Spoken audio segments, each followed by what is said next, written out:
and our stance is quite clear that we've always been against the war before it even started, and we feel that once intervention starts, it tends to escalate. History shows us that intervention escalates, and although we were supposed to go to war or to intervene to save lives, already we've seen many lives being lost, many civilian lives on both sides, but also lives lost by the actions of NATO on civilians, accidentally, but that's inevitable in war and they should foresee it. I'm not going to say any more now because I'm sure we've got two speakers who can give you all the information you're going to need. On my left is Alistair Cartwright. He's from the Stop the War National Office, and on my right is David Crouch. He's the Financial Times Deputy European News Editor. So I'll hand you over to Alistair Cartwright. Thank you. We'll take questions afterwards. If you want to time 10 minutes. Yeah, thanks, Peter. I think it's interesting how when at the beginnings, people in the anti-war movement, people involved with Stop the War seemed quite alone in a way and openly opposing the intervention, and it wasn't an uncontroversial thing to do. And I remember being out on a street stall, handing out leaflets, petitioning a few days after it had happened, a day after we'd done a protest at Downing Street, after the bombing had started, and got chatting with some guy, and the argument became quite heated, and he was quite, he was quite passionate about this and quite, kind of having a go at us and saying that this was kind of an outrageous thing to say. And he said he drew a kind of everyday metaphor where he said that it's like, this is to justify why it was right to intervene. He said it was like if a man was beating his wife in his apartment, would you not want the person next door to go around and sort it out and stop this terrible thing from happening? And my reply to this was that, well, if that neighbour, if that guy next door, the last time and the time before that and the time before that, when he had gone round, had killed the guy, raped the woman and stolen their stuff, would you then want that person to go round their house and sort the situation out? And I think the answer is clearly that kind of the mystification of those kind of household metaphors. It's almost like when the current government tells us that we have no money, it's like a household that's broke, we have to kind of tighten our belts. So there's a great deal of mystification, but when you put it like that, it becomes very clear. And the countries doing the intervening right now are not just ones that have a track record of colonialism, the same people that killed 1 million in Iraq and hundreds of thousands in Afghanistan. They're in fact doing it right now. I mean, it was only a couple of months ago that they were arming Gaddafi, selling him millions of pounds worth of weapons, and at the same time, continuing to support the regime in Bahrain that's putting it down, its own uprising very violently, and licensing the Saudis to go into Bahrain, sending drones into Yemen and supporting the regime there that's attempting to crush its own uprising as well. So, we see very clearly the hypocrisy of this.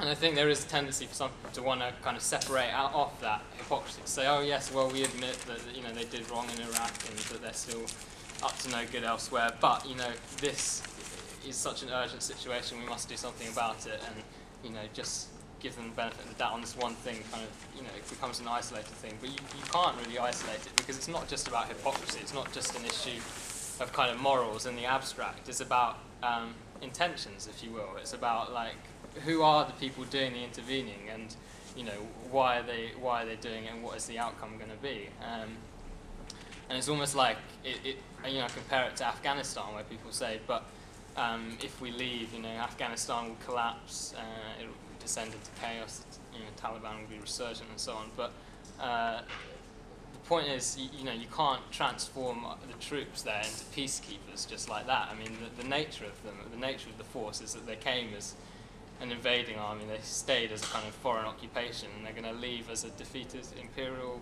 power, and that's the nature of the force. You can't separate it off, and you have to pay attention to history.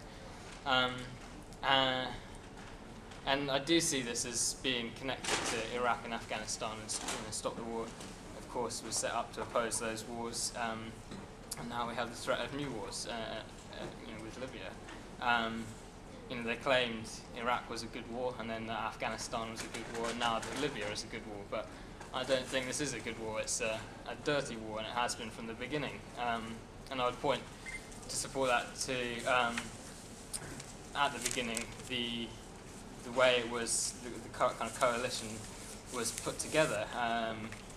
They, trumped up the Arab League vote that this was such a good thing. Of course, the Arab League is simply the collection of the same dictators that are under threat from uprisings in their own countries right now, so they're not necessarily the best characters. But the Asia Times reported that, in fact, at the Arab League vote where the no-fly zone was sanctioned, that only 11 out of 22 members attended, and 2 of those voted against, Algeria and Syria. So you had a minority of 9 out of 22 vote, and that's supposedly this great Arab kind of support for this intervention. And Craig Murray, former British diplomat, also reported that this arrangement was part of a quid pro quo with Saudi Arabia. It was a kind of you scratch our backs, we'll scratch yours, where they allowed the Saudis to go into Bahrain, where they have interests and where it relates to the instability in their own country. In return, Saudi Arabia would push through the vote in the Arab League to gain some kind of Arab support or semblance of it for the intervention in Libya. So from the beginning there have been these kind of backroom deals, these manipulations, which is all part of the process of the West trying to get its claws in, really. They want to get a foothold in this region that they feel they're losing control of with the uprisings in the Middle East. And they want to rehabilitate the idea of humanitarian intervention, which has been discredited with Iraq and Afghanistan, to allow them to do this. And I don't think we should let them. So this is before the war has even started. I think if you look now, there are further things like the deal with Qatar to market oil from eastern Libya, where effectively Qatar will be in charge of that process, not the Libyan people. And this is what Qatar, one of the only 2 Arab countries who are taking part militarily in the intervention, and a country that also sent troops along with Saudi Arabia to Bahrain. So the connections deepen and thicken. And speaking of oil, I mean, I don't think it's so clear, it's not as simple as they want to get the oil in Libya, but that is part of it. Libya has Africa's largest proven reserves of oil, 9th largest world reserves, according to BP, and 17th in world production, so that means oil production could be considerably boosted given the large reserves in Libya. And the opening up of Libya, when the moment that Tony Blair shook Gaddafi's hand, was coincided with the beginning of the war on terror, and shortly afterwards in 2004, and that's when you had Shell exploration starting there, and you had pipeline going to Europe, opening up. So you have all those things, and I think that kind of shows you the murky kind of intentions behind all of this.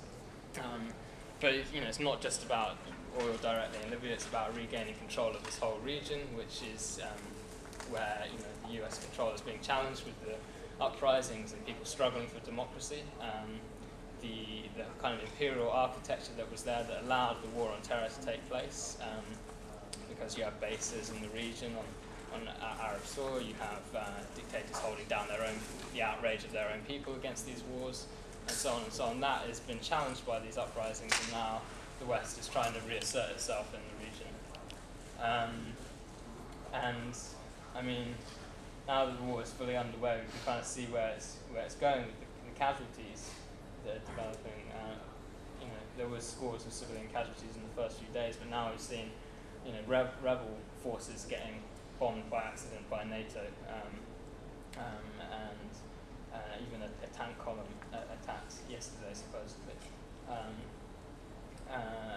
And I think with the casualties, it may be several years down the line that the true extent of them emerged, because we've seen that with Afghanistan and Iraq, with the WikiLeaks revelations that the figures were in fact a lot higher than they were admitting. They were even recording civilian casualties but not releasing them, and killing a lot more people than they said, the US, in Iraq and Afghanistan. And one recent example of that is the MOD released figures for compensation to Afghan civilians, and there were 250,000 incidents in total where at least one Afghan civilian had been killed. So that shows that we're talking hundreds of thousands dead in Afghanistan, not the tens of thousands most people had assumed until recently, which I had even assumed. And I wouldn't be surprised if a similar thing happens with Libya. We've already seen it getting worse, and maybe the true scale of it is a lot worse than admitted.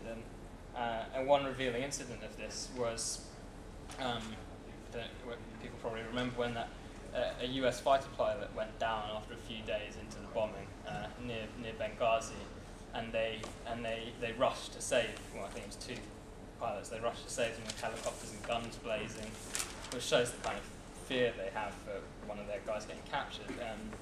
And they shot a few civilians by accident, and one boy had to have his leg amputated. And interviewing the father in the media, it was reported that he wasn't angry or upset, he was just confused, which I completely don't believe. If your son gets his leg shot off, that you would be just confused. And so I suspect there are a lot worse things going on than we can tell at the moment. And with that incident, the danger of escalation becomes quite apparent. If a US plane or British plane went down and one of the pilots was captured and paraded on Libyan state TV and what have you, I mean, this could very quickly lead to a situation where Cameron and Obama saying we can't solve this with airstrikes alone. We need troops on the ground, and even kind of against their own will, even against their own pragmatic considerations, it could very quickly escalate, and that's what's so dangerous. And from the beginning, there's been that potential and that kind of sliding of what this is about. I mean, this is mission creep if ever there was such a thing. I mean, at the beginning we were talking about a no-fly zone, and we were warned by pragmatic hawks in the US like General James Mattis of CENTCOM and Robert Gates, the Defense Secretary, that no-fly zone starts with bombing Libyan air defences, not just saying don't fly here, you've got to go in there. And then the UN resolution came, which was quite open-ended, and it was just to protect civilians in whatever way possible. And then they were bombing tanks and artillery, and now troops. And now they're talking about regime change quite openly, in a slightly conflicted way. And what about, will the rebels be able to take Tripoli? I mean, the head of US Africa Command, which is like basic, sounds like something from a kind of bygone imperialist golden age. Said that this is not going to happen. They're not going to be able to do this, and so we're getting into this stalemate situation. And even if it doesn't escalate, it's certainly going to drag on, and quite possibly kill a lot of people along the way, which is a tragic situation. Yeah. So I think I'll probably leave it there. But just one last thing is that although we may have started out in a position where there was not many people openly opposing it, but public opinion has quickly shifted against the war, and in recent polls, a Comres poll showed that a significant minority oppose the war, more oppose it than support it, 43% versus something like 35%. And those figures are increasing with subsequent polls, and Unite the Union has put out a statement opposing this intervention, as has the UGTT, the kind of trades union congress kind of federation in Tunisia, which has of course just been involved in a huge struggle there, and sees this very clearly connected to its own situation. So I think the mood is growing against it, and I think we need to build that and understand what's going on. Thank you very much, Alistair. So some of the main points he touched on there was the fact that countries doing the intervening are arming other oppressive dictatorships. And if the reason for going in was to save lives, okay, we don't have to go and intervene in others, but we could at least stop exporting arms to these oppressive dictatorships, particularly as many of the arms are used for suppression and not for war against another country. It's been stated that the Arab League is the biggest cartel of despots in the world. None of the leaders can claim a superior mandate to rule than Gaddafi. And the policy of not tolerating a dictator has the backing of so many dictators who do not tolerate dissension themselves. So it's rather hypocritical, as Alistair was saying. There are a number of other issues there which we can touch on afterwards. So I'll hand you over to David now to give his talk.